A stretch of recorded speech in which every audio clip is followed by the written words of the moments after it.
Daytona Beach Road Course. Here come the only performers at Daytona Beach, faster than the stock car. There's no better place to begin than with the spiritual home of NASCAR. Before the storied Daytona 500, the then strictly stock series, which eventually became the present-day Cup Series, raced at Daytona Beach, utilizing both Florida Highway A1A and the sandy beachfront that effectively made it the first hybrid track that the series has raced on. After the season opener in Charlotte, the inaugural edition of the Beach and Road Course race occurred on July 28, 1949. During the event, Red Byron claimed the victory in his Oldsmobile and eventually that year's championship. With hotels and establishments rapidly expanding to the beachfront, NASCAR founder Bill France Sr. concocted a plan to establish a permanent racetrack based in the area that eventually became the Daytona International Speedway. As for the Beach and Road Course, the last race would be held in 1958, as in the following year, the flagship Daytona 500 would take place in the new speedway. Langhorne Speedway. One of the biggest jokes and misnomers about NASCAR is that the drivers always drive in circles. While that's inaccurate, as several of its tracks are shaped like ovals and some are road courses, Langhorne Speedway gives credence to the claim. Opened in 1926, the speedway, located in the northern suburbs of Philadelphia, once featured a circular layout. That's right, no sharp turns nor indicated braking zones were included in the track's layout, as it resembled the shape of a perfectly circular ball. NASCAR first raced in the 1-mile dirt circle track in 1949, with Curtis Turner having claimed the victory on an Oldsmobile. The Top Flight Series, then known as the Grand National Series, would come back to the speedway and hold its races until 1957. Unfortunately, the track also features some of the highest fatality rates, as it claimed the lives of 18 drivers, 5 moto riders, 3 spectators and 1 flagman, including 1950 NASCAR National Modified Champion Wally Burns, who perished in the inaugural Langhorne National Open. In 1965, the dirt track was paved and was reconfigured in what resembles a D shape and was used until its closure in 1971. Islip Speedway. Located on the south shore of Long Island, New York, Islip Speedway isn't your ordinary speedway. Regarded as the first track to host a demolition derby in 1958, the speedway has a grand distance of 0.2 miles or 0.32 kilometers. That's right, Islip is the shortest speedway to ever host a NASCAR Cup event, then known as the Grand National Series, way back in 1964. The governing body originally scheduled the event to run for 250 laps, with an exception during the final race in 1971. That year, the King Richard Petty won the curtain closer at the track after just 230 laps due to an error that shortened the race from running its full course. Islip would continue to host demolition derbies, boasting its figure 8 configuration before its closure in 1984. LA Memorial Coliseum. Now we're cheating a bit here, but the Cup Series recently held its Busch Clash at the LA Memorial Coliseum starting in 2022. Although not a points-paying race, the Clash has been the preamble before the Daytona 500 race and has been identified as an exhibition race.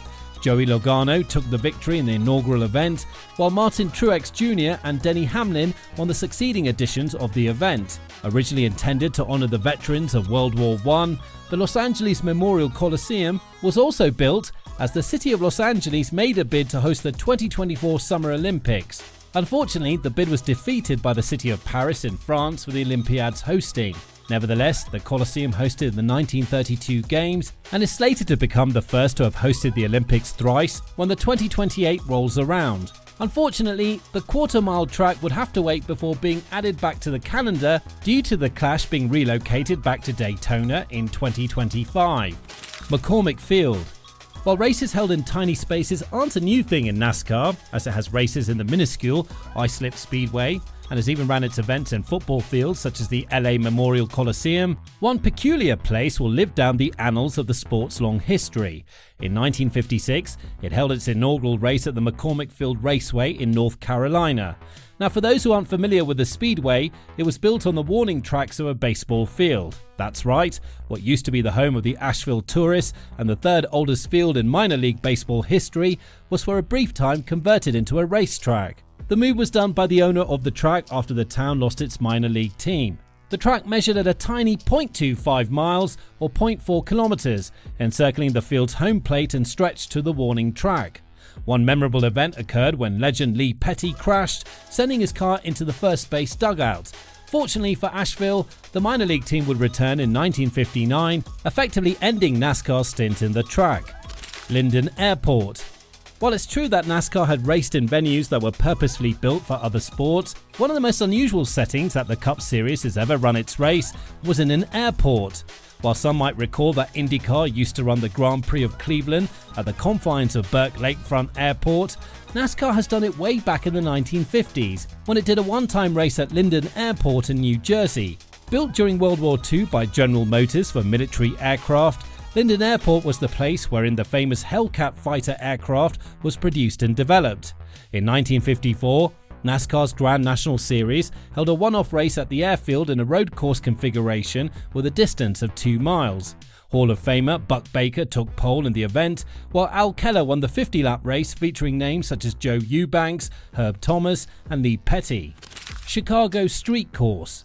Originally a conceptual track for iRacing that was made for the eNASCAR iRacing Pro Invitational in 2021, the Chicago Street Course came to fruition in 2023 when the Cup Series held its event in the streets of Chicago and became the first street race in its history. The 2.14-mile race traversed through some of Chicago's famous landmarks, including Soldier Field, Grant Park and Buckingham Fountain.